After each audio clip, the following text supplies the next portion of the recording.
And welcome back to the Frontier Mindset Podcast. I am your host, Cody Elliott, and the purpose of this podcast is to talk about business, entrepreneurship, leadership in general, and then, of course, some of the foundations in our life like faith and family, education, and sometimes we touch on politics. So today I'm sitting down with Tim Elliott. Tim is a longtime business leader and community leader here in Chickasha, Oklahoma.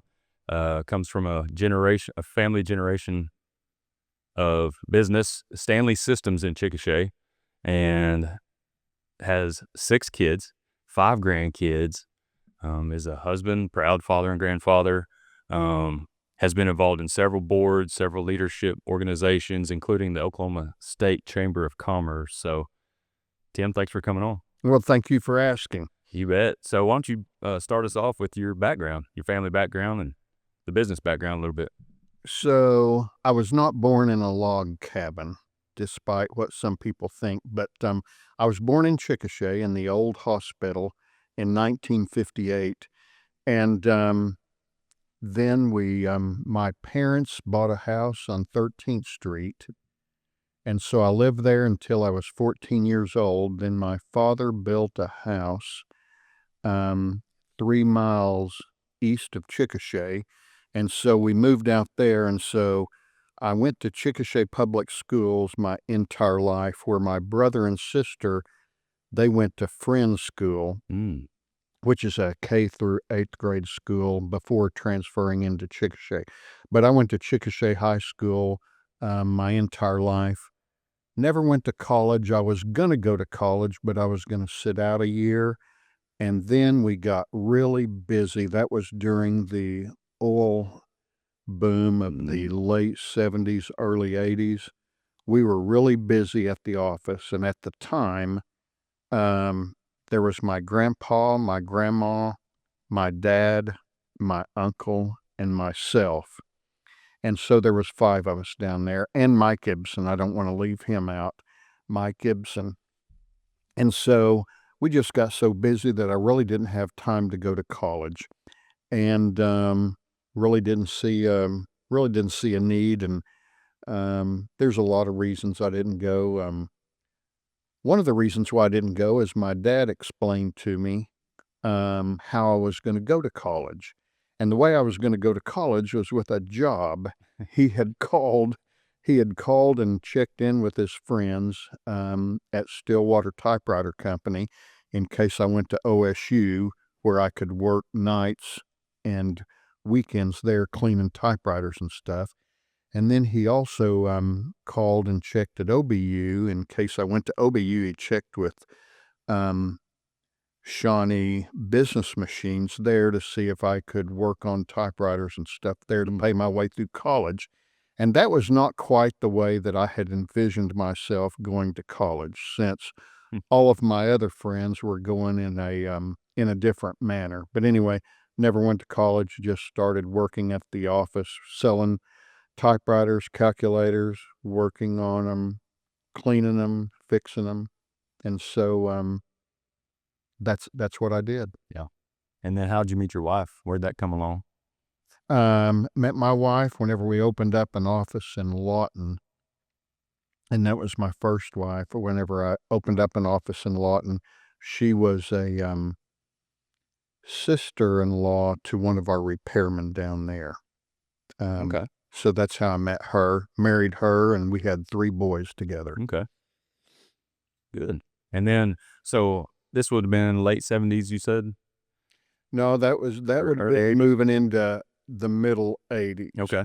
And so this is before all the computers and internet came along. So our first child was born in 85. And then our second boy was born in 86. Okay. And then our third boy was born in about 1990. Okay. Yeah. So at that time, when you started into the family business full time, was your dad still around? Oh, yeah. So, I mean, it was, we worked together all week, Monday through Friday. Then every other Sunday, we went to Grandma and Grandpa Stanley's house for Sunday lunch. and that's where we had the meetings about, and we talked about business, and that's really what we did. Yeah. But I mean, electric typewriters at that time sold for $700 or $800, and we'd sell 5 or 6 a month. A good calculator would sell for $700 or $800, and we'd sell 7 or 8 of them a month. I mean, we were lucky. I mean, a good month was $10,000 a month. That was a big month. Yeah. Yeah, that's back then that would have been a good month for sure. And then some friends at Enid Typewriter Company, Jim Fogelson, Howard Cochran, they were good friends with my grandpa and had been since 1934. They had Enid Typewriter Company up there. And so they told us about this plain paper copier that would print on plain paper at 20 pages a minute, which is something that we could not even imagine. And they sold for $5,495 a piece, which was a ridiculous amount of money. A really ridiculous amount of money, but we got interested in that, and then we became a Savin dealer who later on got bought by Ricoh, who was the maker of the equipment. But anyway, we became a Savin dealer, and we got 2 of them a month. And my father was a selling machine, and I learned from him. We would sell 2 a month, and it immediately doubled our business. Wow. Yeah. No kid. It was good. Oh, wow. So at that time, you still had one location? One Here in location to Chickasha begin with. in Lawton? Yes, Lawton came first, and then we ended up later on, I'd have to check the dates, but later on we ended up buying Woolsey's Office Products Okay. in Duncan from Jim Sampson, who had bought it from J.L. Woolsey. And J.L. Woolsey still had an office in the back, even though he had sold it to Jim Sampson, and even though then we bought it from Jim Sampson, and God rest his soul, we bought it from him, and he worked for us for about 2 months, and then got diagnosed with cancer and decided he wasn't going to fight it, and he died about 6 months later. Wow. Yeah. Yeah, it was a tragic deal. And his kids, Jim Sampson's daughter married Marty Askins. Okay. Yeah. Still So- around Duncan? Still right there around Duncan. Yes, they are. And so we owned Woolsey's until 2020, whenever I sold it to a dear friend and guy that had worked there since high school, Harold Kasperite. Okay. So Harold bought it then and worked for us. In the other meantime, yeah, we also moved into Oklahoma City and bought a company up there called New Tech Office Solutions. So we bought it and operated it and continued to hire more people and grow.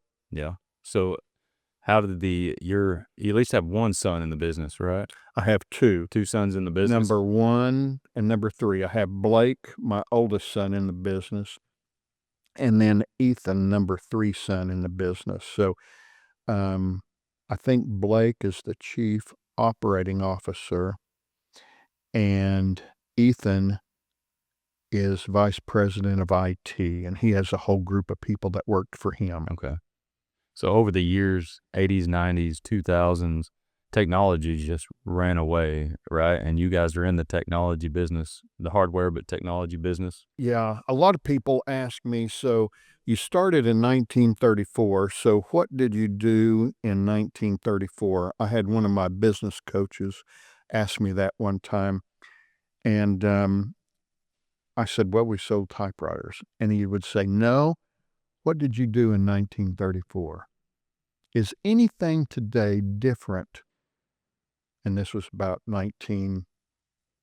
probably 2010. He said, so is there anything different today that you're doing that you didn't do in 1934? And he just kept asking me that question. So what did you do in 1934?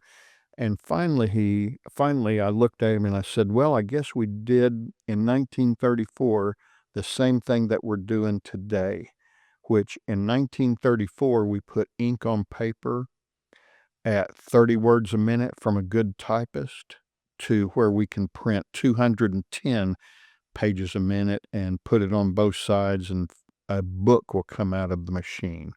So we're still putting ink on paper. Nothing different. There's the technology change and the speed change. And Yeah. I thought you were going to say something like it's still the people business, or Well, it is still the that too, people right? business. It's all about the people. But what we did, Over almost 100 years. yeah, but what we did to make people successful is teach them how to put ink on paper So efficiently. anything in a business office, you guys handled a lot of that. Yes. And then just changed as it went with the years and over your generations of your family. And Yep. as of today, how many locations and people do you think? You're still chairman. Yeah, that's my Right. title. Okay. But I'm retired. So we have 7 locations, and last I knew is about 190 employees. A lot of people. Sure. A lot of people that whenever I walk into the office, I have no clue who they are. But I only generally go in either before Rotary on Thursday or after Rotary on Thursday to pick up what mail I have and get out of there. I mean, I've retired, and so I'm not hanging around to be in anybody's way. And the boys and my cousin are Blake doing, runs it. yes, Greg and Blake run it, and they're doing an excellent job. So they don't need me hanging around. Yeah. Well, over the years, y'all have grown a good business. I mean, what a great business. We've been very blessed. Yeah, for sure. A good business. I always wonder how you create a multi-generation business. The family stays together, passing it down through generations, and then how do you convince your next generation to have the same hunger? Usually it doesn't last much longer after the founder. How does every generation carry on and then just keep growing it? Well, the first generation is the founder. The second generation normally grows it, and the third generation cashes out and sells it. But I would not have retired. I would not have retired and turned it over to my boys if their main goal was to turn it to cash. I mean, cash ruins a lot of people. Mm-hmm. Seen a lot of the third generation companies that sell out, and Yeah. the kids don't work. They don't have that burning desire. You got to have a reason to get up in the morning, and you got to have a burning desire to do something. Yeah. Where do you find the motivation?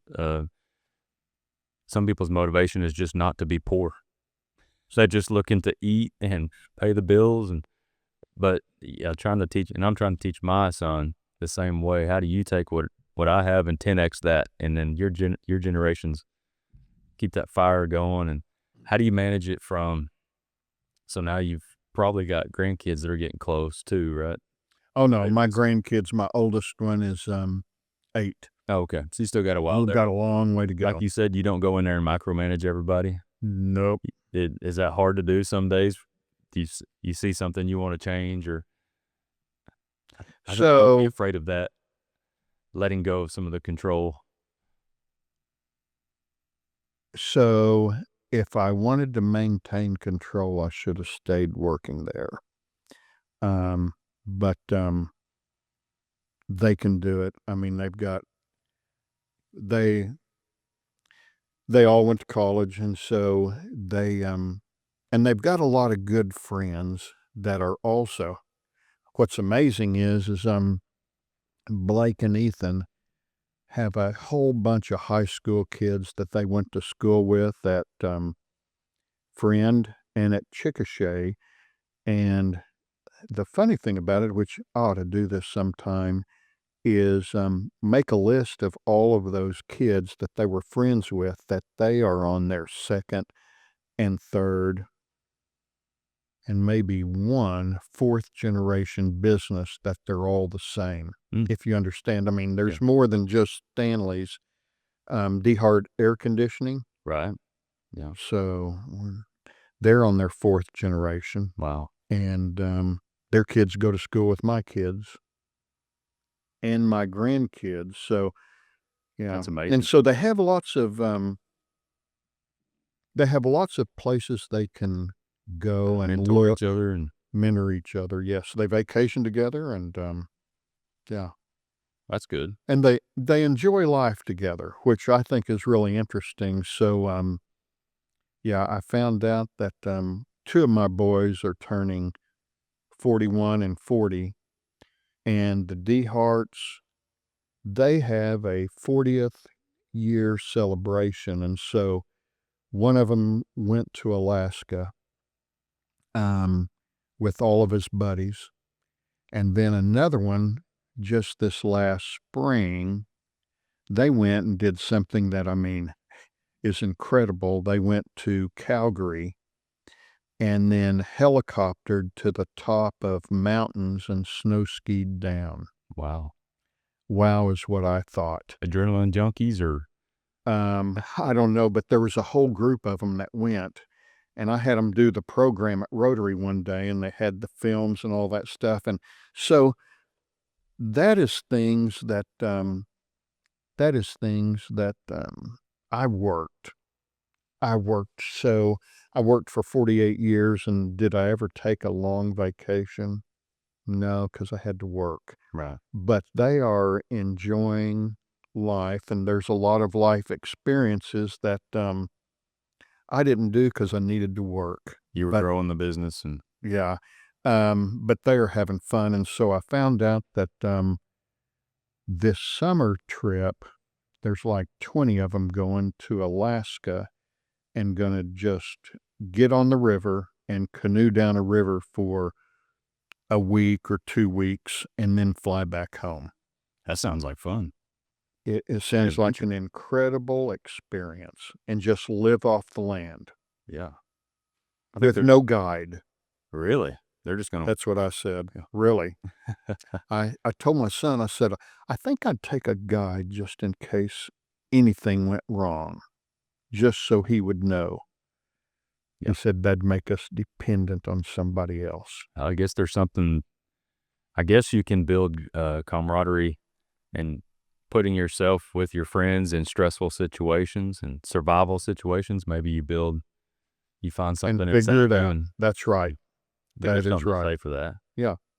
Maybe the second or third generations down, like you're saying, if they can keep the hunger, maybe the business has a good foundation that they can enjoy life a little bit. Maybe that helps more than just working 70, 80 hours a week.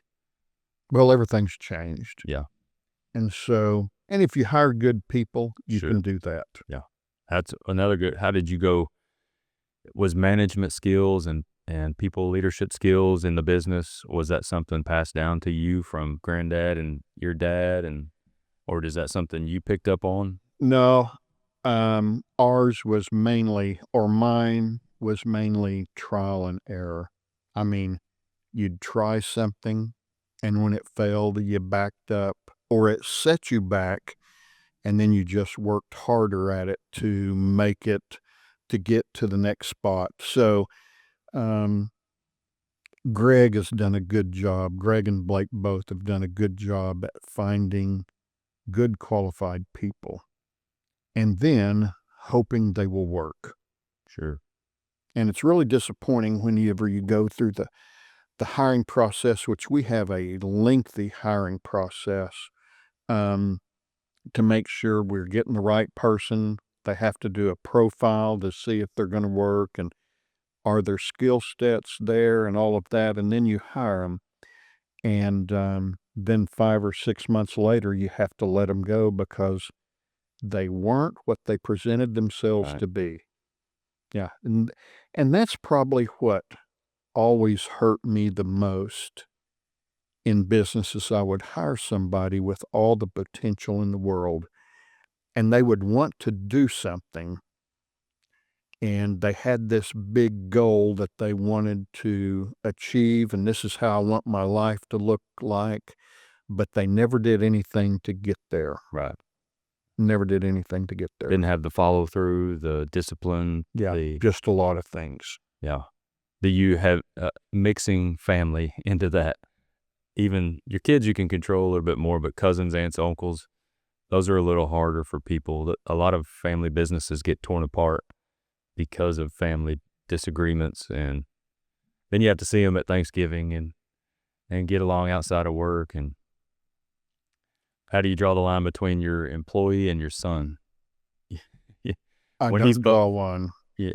There is no line. I mean, if you come to work at the office, you came to work, and we're not a welfare state, and so you either work there, and everybody has a title and a job responsibility, and so, and everybody's measured, Mm. and we measure ownership and family just like we measure, anybody, but we're all equal, we're all pull our pants on, the same way every day. I remember delivering copiers to Department of Human Services one day in Boise City, and there was this lady at Department of Human Services that was she was the person that was coordinating all the deliveries.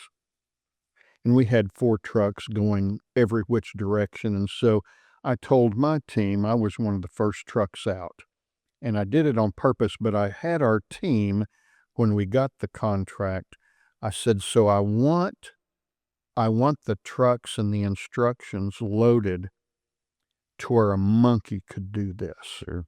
Anybody could do it." And so one Wednesday afternoon, no, on a Tuesday afternoon, I crawled in the truck and drove to Amarillo, Texas, and then went north to Boise City. That was the quickest route to get there. And so I got to Boise City, spent the night in a motel, and then got up the next morning and drove to the DHS office and opened my truck that was filled with probably 20 machines for the first time. And there was my first one to deliver right there. The repairman from Enid Typewriter Company that was helping us with the delivery, he met me there. And then I did the top 7 counties over the next 3 days, Wednesday, Thursday, and Friday. And everything was exactly like it was supposed to be. Anybody could do that. And so, and then drove home. But what we also did for the Department of Human Services, which they couldn't figure out what to do with the equipment they already had there. Mm. And so we were delivering 1,380 machines, but we were having to pick up 8,000. Oh, wow. Yeah. Okay. And so we would pick up all of the equipment that was at the offices to get it out of the offices, because we knew, and DHS knew this also, that if we didn't remove it that day that we were there, it would all disappear and be put back into other people's offices. So Just we get rid of it. so we had to get rid of it, and we hauled it all back to DHS. To the headquarters. Or To the headquarters, yeah. do you see your Stanley Systems staying in the family? Does it matter to you if they wanted to get rid of it, or do you want to see it stay in the family and continue to grow? And Oh, I think are you I think emotionally it connected to the business in that way? Or Oh, I think so. Yeah. No, I know so. So, yeah, I would not have retired and sold it to my sons if I thought they were gonna turn it to cash tomorrow. I mean, probably there will be some time in the future that will probably maybe need to happen, but right now they're Yeah. doing well and moving on, and they're changing with the times on what the next technology is. I was going to say, in that business, you have to, right? You Oh, yeah, I have to stay up fast, with what's ever going. changing. Yeah. Yeah. And we've acquired some companies, and some companies have also came to us and just kind of said, here's our customers. We need them to be taken care of. and we know y'all will. They were looking to get out or whatever you partnered. Yeah, they were. Okay. They're aging out is what I Aging like out, to. Sure. Yeah, you eventually just age out, and somebody has to do something. We could veer off on that for a minute because I think it's a big deal as the generation, the baby boomer generation starts to retire, and you're hearing more of that. Plumbers, heat and air guys, all kinds of business. They don't have a succession plan to get out. They're just closing doors. So I guess there's opportunities for either maybe another guy to come along and take over the business or buy it. But I see a lot of that going on. They're just having to close the doors because their kids didn't want it, or There's a lot of that going on. I mean, it started in Chickasha probably 40 years ago, where we had all of these little stores in downtown Chickasha. And then one day they're out of business or they've retired. And there was nobody to take over the business, and nobody wanted to work that hard to try to figure it out how to make it. And so downtown Chickasha became it's different than what it was when I was growing up. Yeah. A lot different. I mean, I just saw on the Facebook yesterday where James Hicks, which poor old James at Hicks Western Wear, he's got to be 90 years old, but he goes to work every day. And so I saw where he is finally closing. I saw that too. Yeah. Didn't yeah. have a succession plan, or kids didn't want it, or whatever reason. Well, yeah, I do not know. So it started out as Hicks. Then one of James's sisters, his only sister, married a Crutcher. Okay. Then it was Hicks Crutcher for years. And then through some family situations, so there became a Crutchers in Duncan and Lawton. And then, but they had stores all over Carnegie and Oh, wow. a lot of different places. But anyway, yeah, Hicks Department Store. And James, I think, is maybe the last one. I don't know if Crutchers is still open in Lawton or not. Okay. They just closed this last year. So eventually they just all age out. The kids didn't want it, or, with my business, there's two things you got to think about. If your kids or somebody doesn't want to take it over, well, then you have to get, and small businesses are bad about this. Your business needs to be organized enough and smooth running enough, efficient enough that if no one's going to take it over, somebody might want to buy it. But if it's a sloppy, and I think small businesses are bad about, there's too much personal and business mixed in your operation, and it's just really hard to sell your operation because it's not a streamlined business that can operate without you. Well, it's mainly you. Right. I mean, you founded it, you grew it, and you live it 7 days a week, 24 hours a day. Did you intentionally set up your business even before your boys were of age? Could your business run if you didn't show up today? I think a lot of us. I never thought so. Right. Yeah. Yeah. I It worry probably about that. could have, but I never thought so. So you show up every day. Yeah. I think there's two ways you need to look at your succession of your business. Either build it to where you can sell it, or give it to the kids, and then you have that whole motivation of the kids taking it over, or finding somebody, a young man or woman, to sell it to or slowly give to. So there's different stops in businesses. So really the first stop, which a guy can do it by himself with a couple of helpers, is probably about $1 million.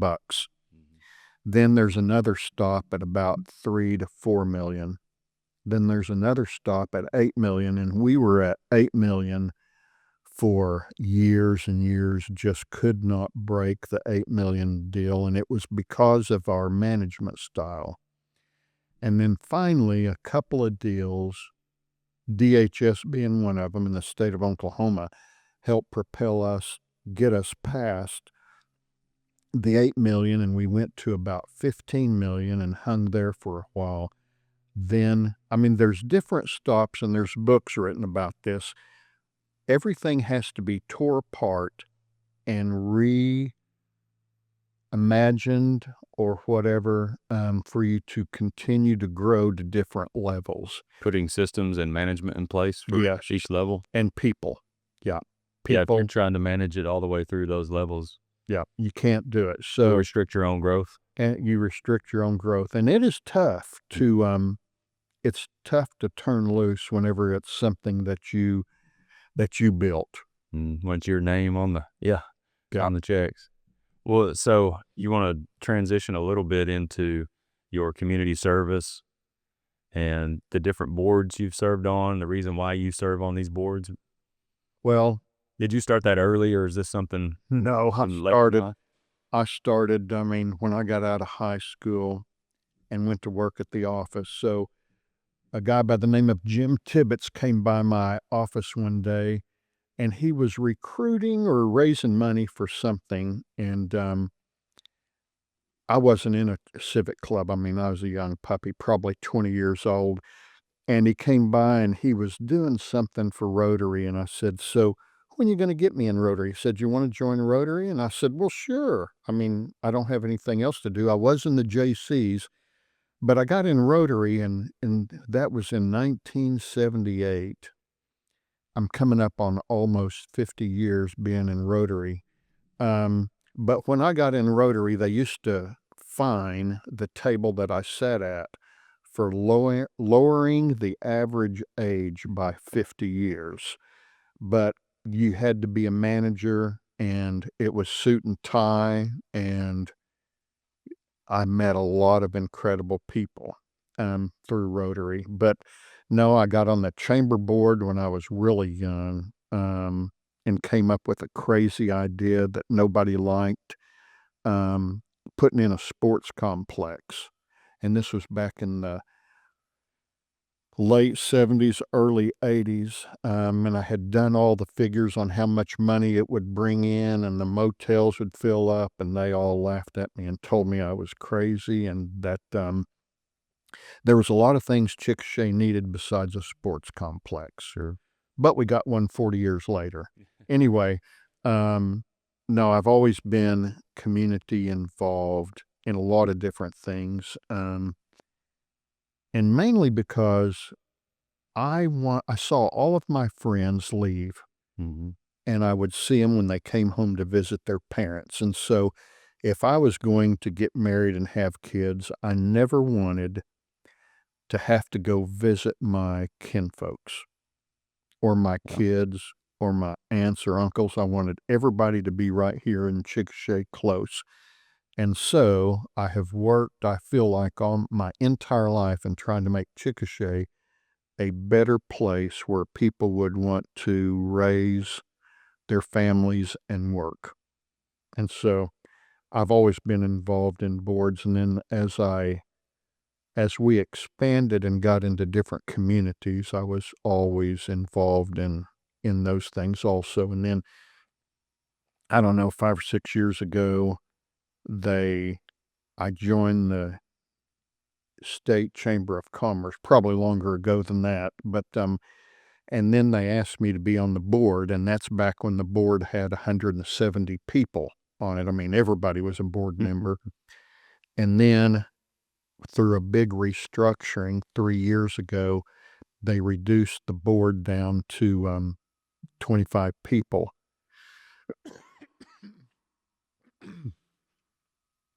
They've got they've got excuse me, they got 5 open positions now, so there's 20 of us that get together once a quarter and try to set the vision for where we need to take the state and what policies need to be changed to where we can make Chickasha a place, or the state of Oklahoma, a place where you want to move to instead of move from. Well, when you were on, so state chamber, where you were at Chamber of Commerce in Chickasha earlier on, right? And then I before you was went to at the state. I was on the Chickasha Chamber of Commerce for a while. We've always been a member, Yeah. but my passion was recruiting businesses to town, and so I tried to get, and eventually did get, on the Economic Development Okay. Council, and so I've been on the Economic Development Council right currently. I'm off, but I have to stay off of the, you can only serve for 6 years, then you have to be off Take a term off or take a term off, and so I am currently off, but I still show up for all of the executive committee meetings and stuff. I'm not on the executive committee, but I show up for those because what has happened is all of these old timers were on all these boards, and so I have lost 5 dear friends this year. Got one more to go. That are all 20 years, older than I was, and they mentored me and would coach me and tell me what I should be doing or whether it was a good idea or not. And so they all had the history of how we got where we are today. And so they keep me on that stuff is because all of a sudden I've become the oldest one. And since I've been involved for for probably 30 or 40 years, I know how we got here. right. And so we don't need to make any big, huge changes until we understand how we got here. So, you can't always look to the past or you'll miss the future, Sure. but there's a lot to learn from what you have done in the past. How has Chickasha changed the economy of Chickasha from over the last 70 years? Or was it originally an oil and gas or a railroad town or manufacturing? Or I believe originally it was oil and gas and then horse trailers. I guess people had enough money to buy a horse trailer or buy a horse, so they needed a trailer. And at one time, Chickasha was the horse trailer manufacturer of the world. I mean, we had 50 to 60 companies building horse trailers, and they would go all over they would go all over the Ship all world. over the People would world. fly in here and get a horse trailer and buy a horse trailer and whatever. There was it was a horse trailer manufacturing deal. Then when that sort of fell off, then the oil boom came back. Yeah. And then Delta Faucet came in, Merrimont first, and I remember it was a big, huge celebration in Chickasha in probably about 1972 or 73, whenever we announced that Merrimont was moving in and going to employ 700 or 800 people. I mean, that was a big boost. And then 3 or 4 years after that, a guy by the name of Charles Allen Sr., him and another group were able to land Delta Faucet and get them to move here. And that was a big deal, too. They employed a lot of people, spent a lot of money, had kids and families, and And then we had TG&Y, which was a big deal. And then, really, I think one of the hardest hits was when Walmart showed up. Yeah. Some of the retail businesses took a hit, And Jack Brewer, who owned the radio station here in town, and he had the land, and he's got a really interesting story and a good book called Common Sense. He's got a good book, but he had a piece of land where Chickasha or Liberty Bank is now on 4th Street. He had all that 30 or 40 acres, whatever's there. And so he made a phone call. I mean, it's all about engaging. He made a phone call he had heard that there was Walmart was opening up stores and expanding. And so he made a phone call to Walmart and got to talk to Sam Walton. And Sam Walton flew his plane here, and Jack went and picked him up at the airport and took him and showed him around town and showed him this piece of land he had. And he looked at Jack and he said, "Yep, I'll put a store here." I think it was store number 16. And he said, "I need a 40,000 square foot building." And then Jack hauled him back to the airport and left. And then, so Another interesting story along that same line is Lyndall Pettigrew, who was president of Chickasha Bank at the time. He found out about it, and so he drove to Bentonville, Arkansas to see Sam Walton to see if he could get his banking business. And Sam wasn't in that day, but he'd be in that evening, and they even gave Lyndall his address to his house. Wow. So Lyndall went over there that evening to meet Sam about seeing if could deposit money there from their store sales and stuff. And while he was there, one of Sam's cousins brought a squirrel over for him to eat that night. So, I mean, a lot of crazy old stories that whenever people pass away, all those stories are Go gone. away. Yeah. Yeah, they all go away. But heck, Walmart moving to town and then having 3 different locations over the period of 50 years. Mm. I mean, everything changed. And, yeah. Kind of takes businesses to different parts of the town. Things move around. Retail is Yeah. affected differently. Restaurants come and go with it. Yeah, everything Would- comes and goes, and people expect less. Mhm. Expect less service. I mean, Modern Appliance and Furniture, owned by Daryl Fruit, a good friend of mine that died 3 weeks ago. We hunted together for 30 years. He had a Modern Appliance, so you could go in, buy appliances. He'd sell you a TV. He had furniture, the whole deal. And so his business, as these other mega stores came in, his would just go away, and the people got better educated to where Daryl didn't need to sell me a TV. I knew what I wanted, so I could go buy it. Yeah, the big chain stores, or now you can just order it. It comes straight to the house. Yep. Delivered offline. straight to the house. Yeah. And that goes back to some small businesses don't change enough with the time to keep up with competition. Well, the main thing is you can't keep up.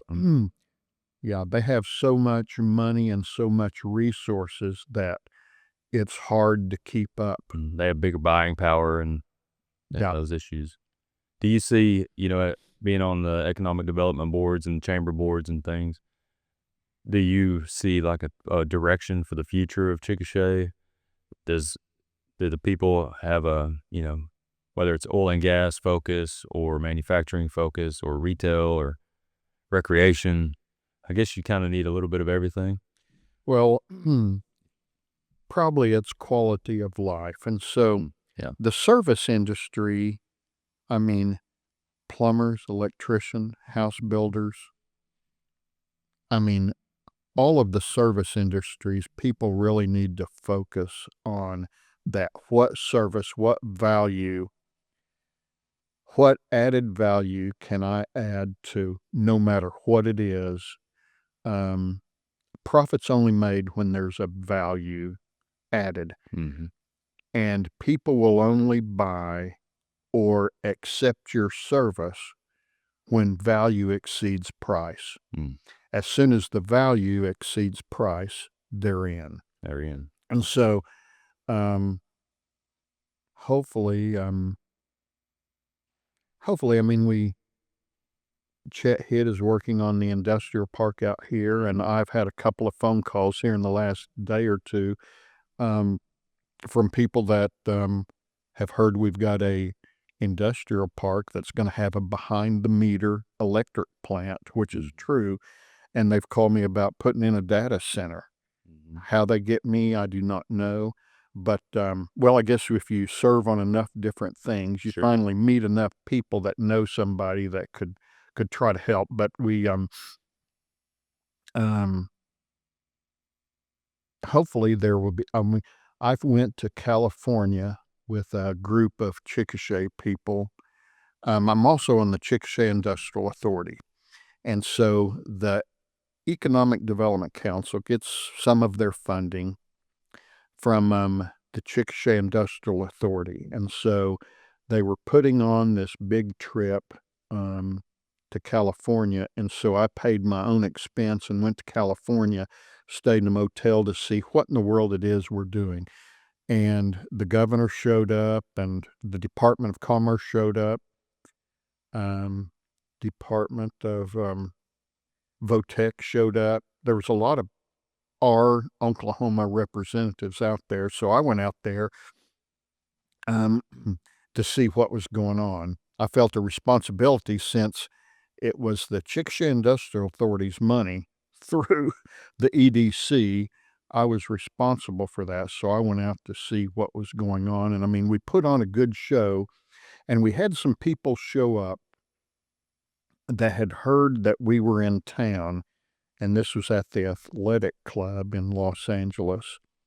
We had some guys, some very older men show up, drove 2 hours to hear our pitch and meet our people. And they build race cars. They have a whole crew that builds race cars, and they had never been to Oklahoma. Both these guys are in their 60s, late 60s or early 70s, and neither one of them had ever even been to Oklahoma, but they have now made a trip here and seen what we are doing. And because of the taxes and the regulations, they're thinking about moving their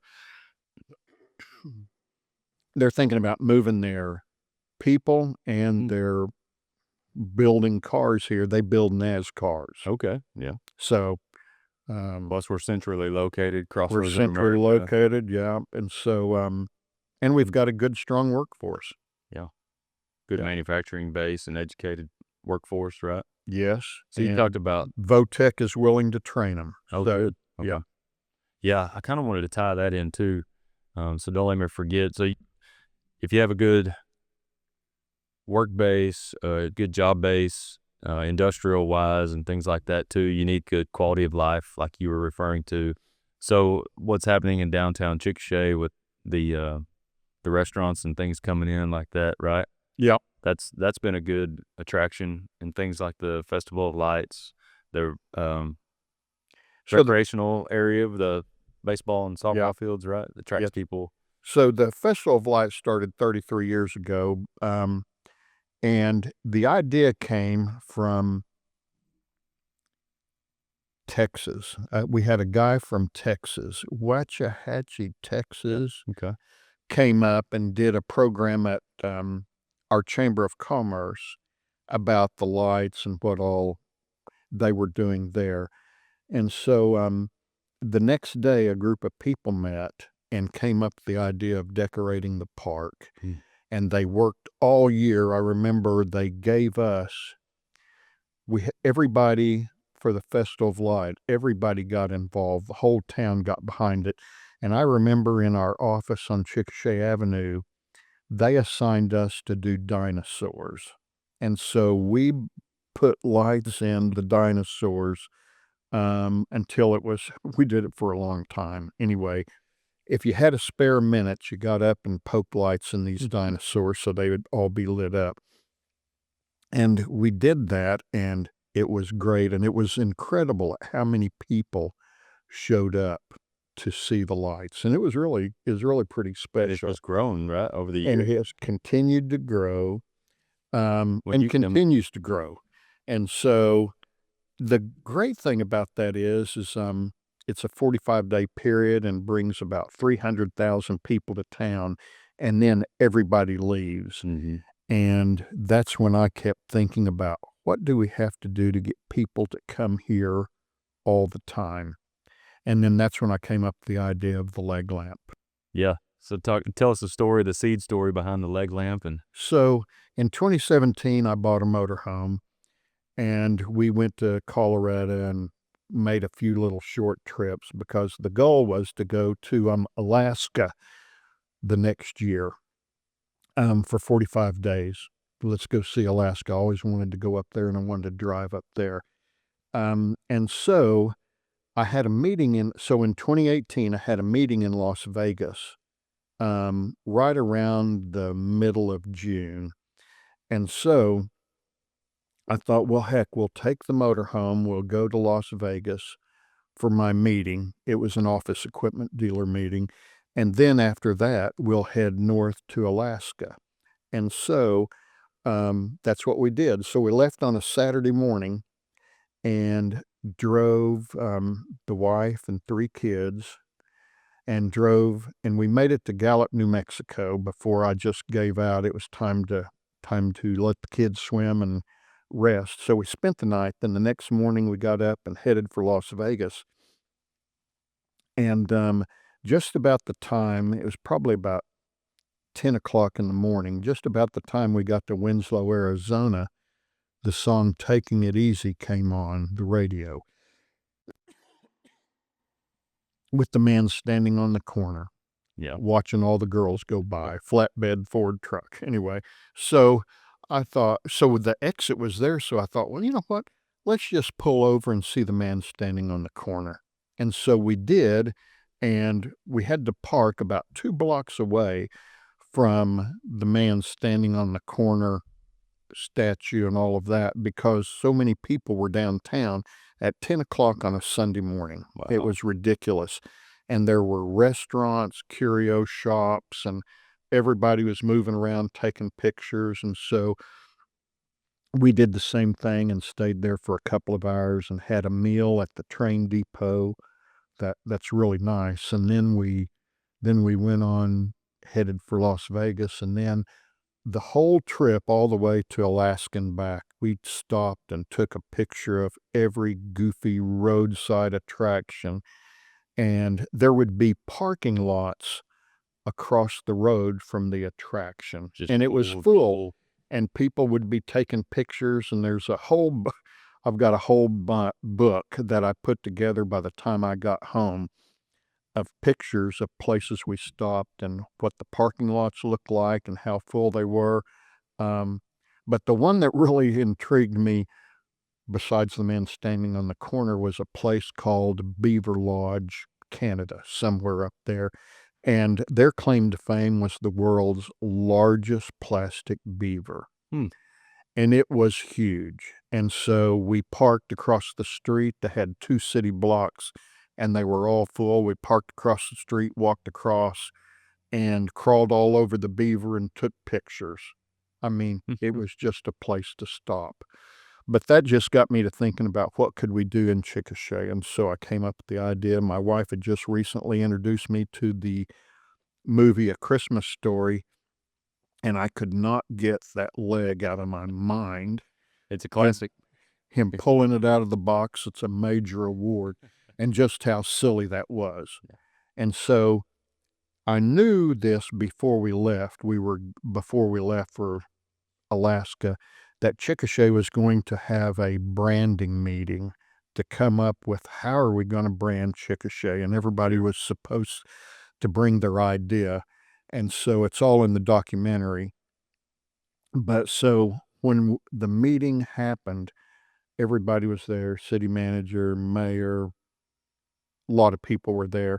So I had snuck in a 2-foot tall leg lamp and put it underneath the table, the conference table at the chamber.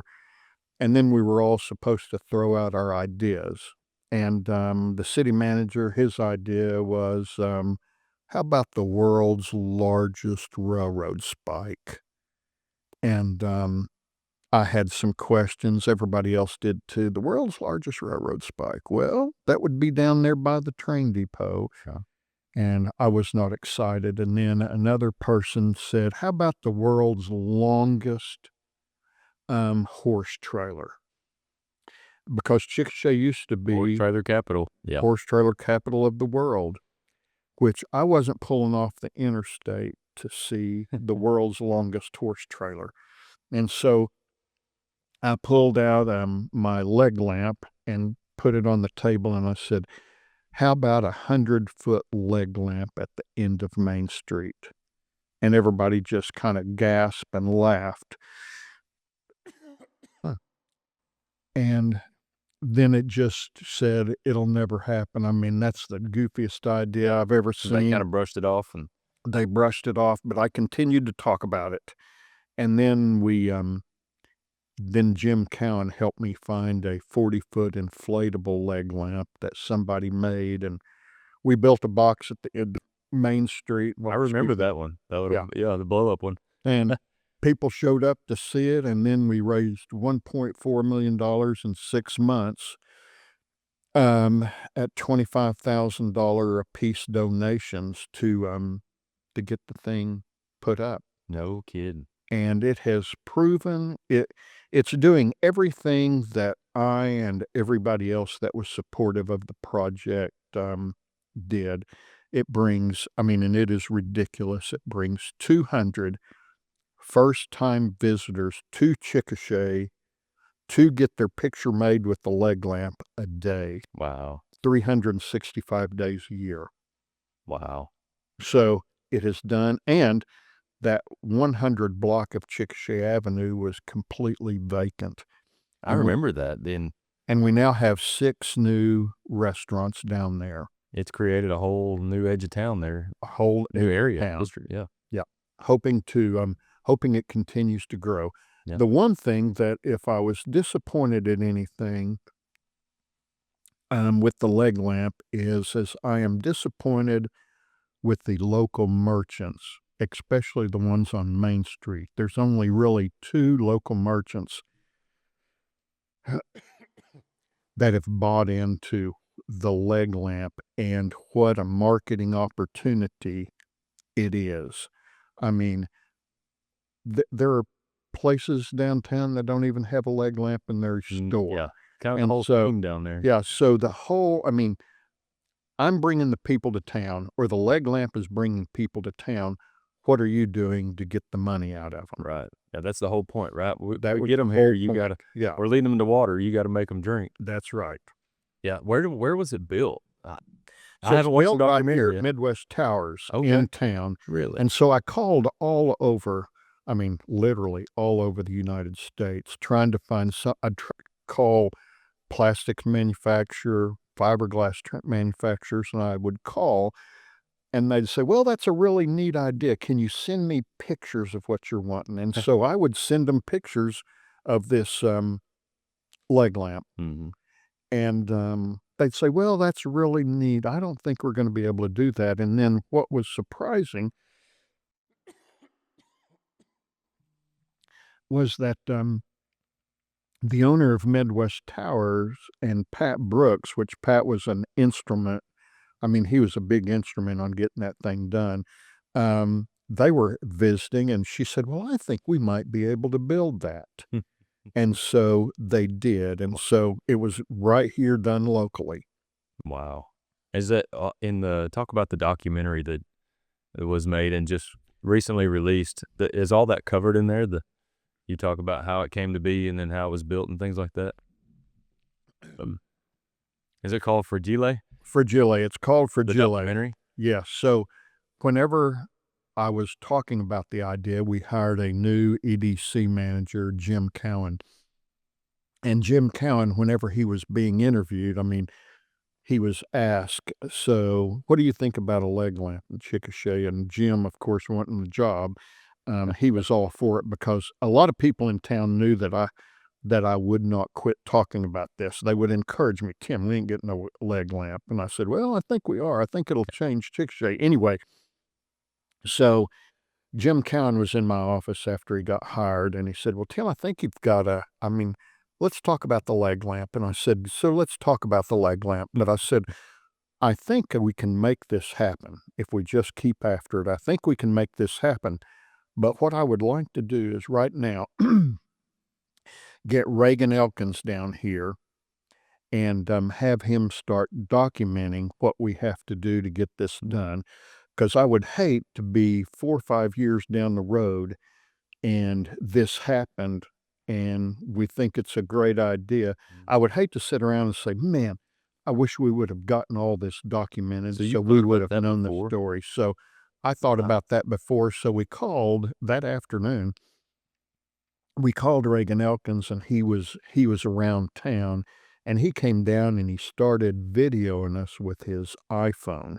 No Was kidding. the first part of the documentary that eventually led to the documentary. And Reagan, every time there was a leg lamp discussion or anything, he showed up. He even, on the documentary, when you see it, he even showed up at a drugstore in town and was asking the customers what they thought about it. But anyway, yeah, it was, yeah, we just got lucky there, and I didn't get anything out of it. I've got, I put $25,000 into the leg lamp. The company did, Stanley Foundation. Systems. Yeah, as some Good. seed money. And then, I had a couple of friends that promised me that they would donate whatever I donated. So I just grabbed 25,000 out of the air. And so I made my $25,000. Then those, I had a bunch of people that promised me $25,000, but these two guys, after I donated my 25,000 and after it had been approved and it was going to happen, so I called them, told them to bring me the 25,000. It's happened. And, they never did bring me their 25. They still owe you for that? They still owe me. They still owe the foundation for that. Yeah. Well, how did you find the documentary So- for Geely? So one of the guys that came to me said, "Well, Tim, you really didn't give that 25,000. Your No. company did." And I said, "Well, if you want to look at it that way." So I just sat down and wrote out a check for 25,000 out of my personal checking account, but they still, neither one of them ever coughed up the money. You called them on it, but they still did. I called them on it. I continue to remind them about it That's right. 2 to 3 years later. Be careful what you say. You'll be on the hook for it, right? Yeah, you've got, yeah, and they can afford it too. Yeah. There you go. Keep pressuring them. I am. So yeah, tell us how to find the documentary for Geely. So the documentary, so you can go to Chickasha Leg Lamp, Okay. and I believe It's you'll there. see a Fragile link there. Okay. And so, yeah, or I'll link it on. yeah, on the link episode. it. Yeah, you can find I'll it. find it and link link it on the episode. Yeah, that'll be good. Okay. That's a lot of fun, being involved with like the Marlowe Chamber. Any economic development, any town community leaders are always thinking, how can we get more people, whether it's affordable housing or, businesses to come to town, or get people there on the weekends, whether it's a restaurant, a museum, a golf simulator, or, a statue or something. So you got to get creative a little bit. But yeah. now I haven't met anyone that hasn't heard of the Chickasha leg lamp. I haven't either. Everyone Everybody's heard about it. It's been on the news, and and people know the Chickasha Festival of Lights and the leg lamp are two attractions. And the leg lamp is year round, like you said. Right. There's Brings certain people to things, town. yeah. The Coke bottle in Acadia, the Bowie knife in Bowie, Texas, and there's certain landmarks that they go to see. And so I've driven by the Bowie knife in Bowie, Texas. Yeah, so it's a Bowie knife in Bowie, Texas, and people were there getting their picture made. Yeah. So, yeah, It's just kind of neat. So, it is. well, going back to you personally, you've grown your business, your kids are involved, and your family's close, and you've been successful, and you've given back to your community and continue to serve at the local and state level. What advice do you give to someone that's coming up the 20s and things, to balance business and family and community service?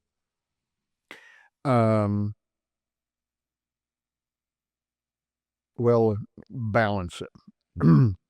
So, family's most important, but you got to be able to make a living to support that family, and then get involved and create the place where you want your kids to live, and have it be fun, and have it be fun to where they never want to go anyplace else, to where when they get married, they bring their spouses here. All right. Yeah.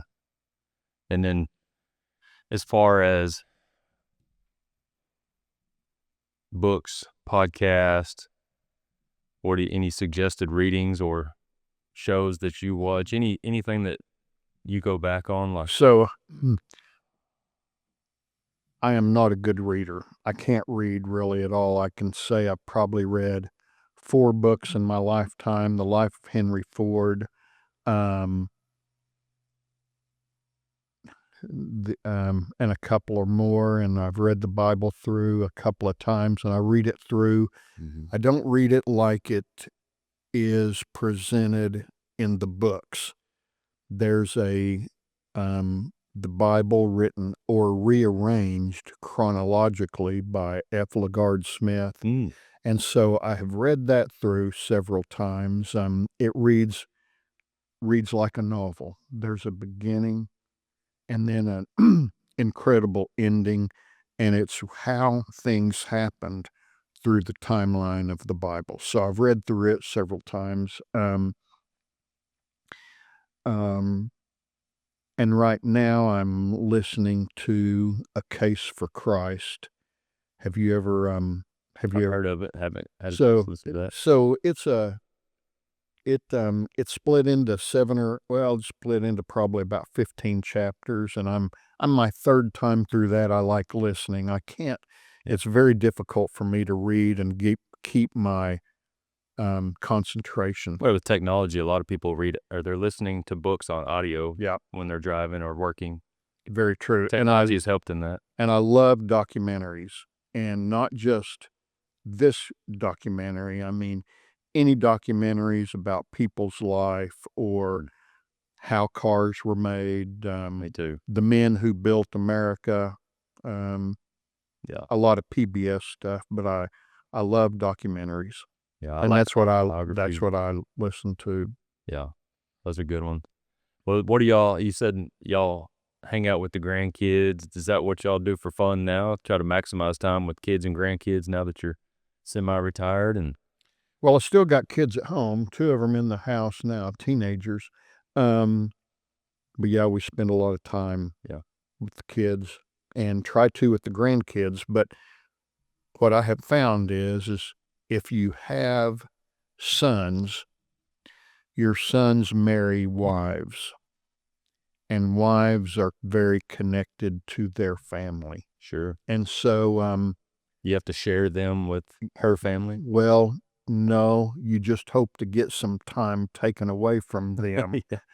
to where they will be back with you. But no, we're all right here in town, so we see each That's other good. and participate a bunch together. And y'all have got a nice place that the family can gather and spend time, maximize your time with together, right? Yeah, I built this event center here at the house. It was started out with a spot to park my motorhome and my 1930 Model A Ford pickup truck. That's all original. And then one of the boys said, well, it needs to have a full basketball court in it. Then another one said, well, we need a pickleball court. And then they said, well, there's a men and women's bathroom. So whenever my brother has 12 kids and they're all getting married, my sister lives across the river from me here, and she's got 3 kids, and they're all married, and they've got kids. So whenever we have family functions, immediate family, there's 70 to 80 of us. And so You needed a big enough place to hold them all. they get a little crowded in the house, but we've had weddings out here. Yeah, some of them have got weddings, rehearsal dinners, and yeah, it's a great place to. Been I like blessed. it. Yes, sir. Yeah, so we're You've been having my intentional and blessed. Right. yes, and we're having, I believe, my 50th class reunion here this summer in June around Father's Day, and so good. that'll be a lot of fun. Yeah. Yeah. That'll be really good. Well, I'll put you on the spot real quick, so be careful. Where's your favorite place to eat? So You can name multiple if you need to. so I like interurban. So, but my favorite place to eat is probably Jake's. So when Jake Schaefer started Jake's Rib, I sold him the furniture and put the tables together. And then Ron and Mary Ann Eaton, I went to high school with them. I've known them all my life. And John Cowan was Mary Ann's dad, and he was a schoolman here. And so I'm drawn to Jake's quite a bit because You were there when they were. I was there, and they're good people, really good people. That's- And so is Josh Woods and Zach Grayson at Interurban. Interurban people. Yeah. Also like Crazy Eight. I haven't been there yet. We've been down to some of the newer ones, Brandy's and Savoy's, and J&W was always a go-to for breakfast for me.